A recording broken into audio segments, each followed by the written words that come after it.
Inside the Illini Tournament Update, presented by Roto-Rooter.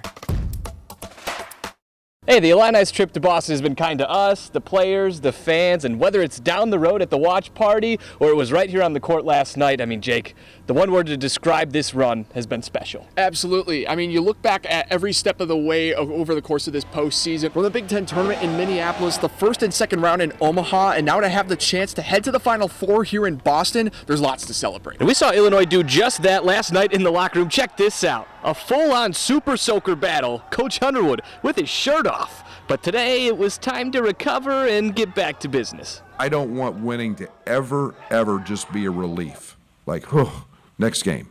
I don't want that. I want them to enjoy that moment for whatever it is, 30 minutes, whatever it is. Every one of these guys is a comedian in their own right, yet we know when to flip the switch. And it's not something we've been able to say pretty often during this postseason, but the Illini had a pretty hot start against Iowa State last night. Jake, what did you see from them that was working for them on the court? Well, there's been a little bit of skepticism about the defense so far, that they've given up so many points over the course of this season, but yesterday they stepped up in a big way, forcing Iowa State into tough situations, putting a lid on the basket. They only shot around 37% from the field in the first half. Really great efficiency from that defense, and they were dominating the glass, giving them more and more offensive possessions. And there was a lot of running up and down the floor last night in what was an absolute heart-wrencher, so the guys need a day to kind of compose themselves and relax before turning around and playing in the next game. I didn't get really much sleep yesterday, but hopefully I get to take a nap when I get back to the hotel. Ain't go to bed till like 3:15, but you know, this is what March is about. You just got to deal with it. You know, we all came here to win, so you know, sacrifices just got to be made. On deck now for Illinois is the top overall seed in the tournament, UConn. Throughout March, they've been the team that everyone has been chasing, Tyler. That's right, Jake, and the Huskies aren't just on a mission to survive and advance. For them, it's more like seek and destroy, and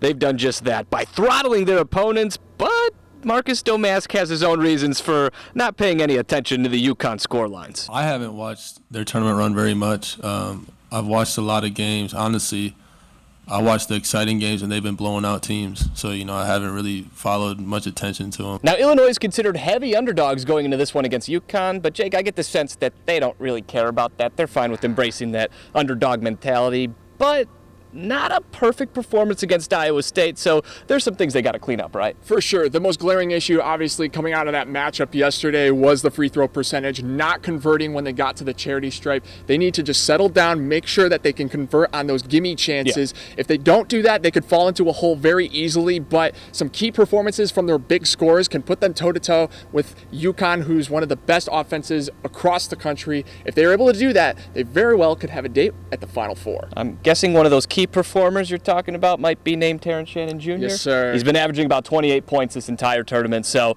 if they get a 30-burger from him, I think they just might be headed to Glendale. Remember, folks, coming up on Saturday, tip-off is set in the Elite Eight at 5:09 p.m. Central Time. We're going to have the recap for you at 10 o'clock. Reporting from the TD Garden, for Jake Bedell, Tyler Janecki, back to you guys in studio.